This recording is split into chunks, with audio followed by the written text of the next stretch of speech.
Ever wonder how a truly incredible ad campaign is born? Well, I can tell you it's not just some random flash of genius. It's a really deliberate process, and it all starts with one single crucial document, the agency brief. So today, we're going to pull back the curtain and show you the blueprint to creative brilliance. So how do they happen? It's almost never a lightning bolt of pure inspiration out of thin air. Nope, the campaigns that you remember, the ones that really work, are built on a rock-solid foundation, long before anyone even starts thinking about a funny script or a cool visual. It all starts with a plan. And that plan, that's the creative brief. The best way to think about it is like an architect's blueprint for the entire campaign. It's the single source of truth that defines why we're building something, what materials we're using, and where the walls are. I mean, without a solid blueprint, you might end up with a building, sure, but you're definitely not going to get a masterpiece. All right, so here's our game plan. We've got 5 key steps we're going to walk through. We'll start with the strategic why, then we'll gather our raw materials, actually draw the blueprint, define the creative guardrails, and finally, talk about why it has to be a living document. Let's dive in. Okay, first things first. Before you can even think about the creative stuff, you have to lay the strategic foundation. This means the marketing team has to answer the most important question of all. Why are we even doing this? Is it for a big new product launch, a seasonal push, or are we trying to completely change how people see our brand? And this, right here, is such a crucial distinction. A big, broad business goal like grow market share. Well, an ad agency can't really act on that directly. It's too vague. That goal has to be translated into a specific, measurable marketing objective like increased brand awareness.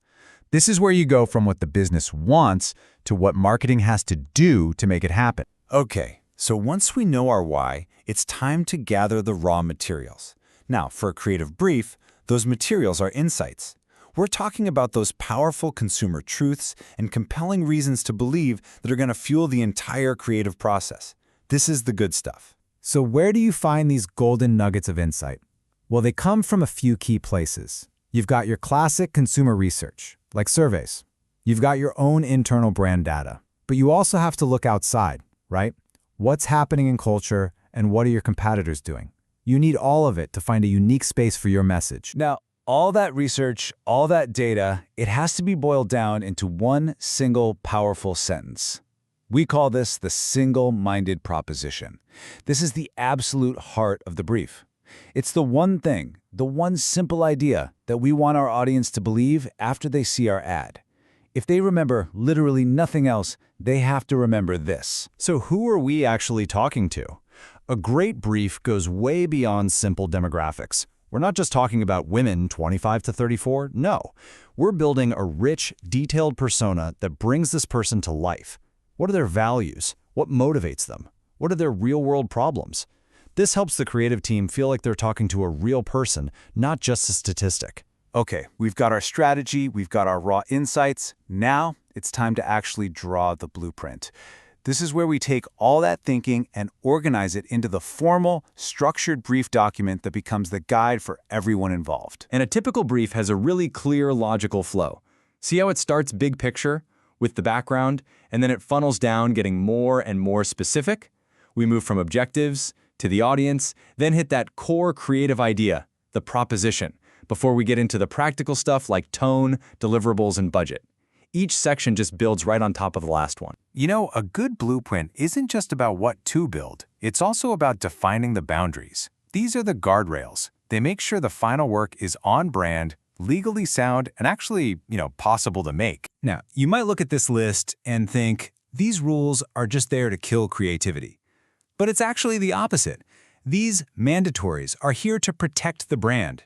Defining the tone of voice, the right logos to use, the legal stuff. It all ensures the final work feels like it came from the same company and keeps everyone out of trouble.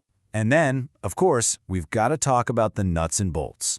The brief has to be crystal clear about the scope of the project. What exactly do we need to make? A TV ad? Social posts? What are the deadlines? And the big one, what's the budget? Answering these questions right up front saves a world of headaches later on. And this brings us to our final step, which honestly might be the most important part of this whole thing.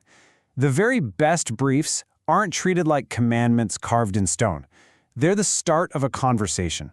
It's all about collaboration and treating the brief as a living document. I mean, you can see the two ways this can go, right? The wrong way is just writing the brief and shooting it over in an email. That almost never leads to amazing work. The right way is a real collaborative process, a workshop where the brief gets discussed and, yeah, even challenged and refined. That's how a good brief becomes a great one. This whole idea is captured perfectly in this one powerful quote. In high-functioning teams, the brief is not a tombstone. It's not this final, dead document that can't be touched. It's a living, breathing starting point, and it's designed to evolve as new ideas and better insights come to light. So, that leaves us with one final, critical question to think about. A brief always has to instruct, of course, but a truly brilliant one does so much more. It inspires. It frames a problem in such an interesting way that a creative team just can't wait to solve it. So ask yourself, is your blueprint built just to instruct, or is it built to inspire?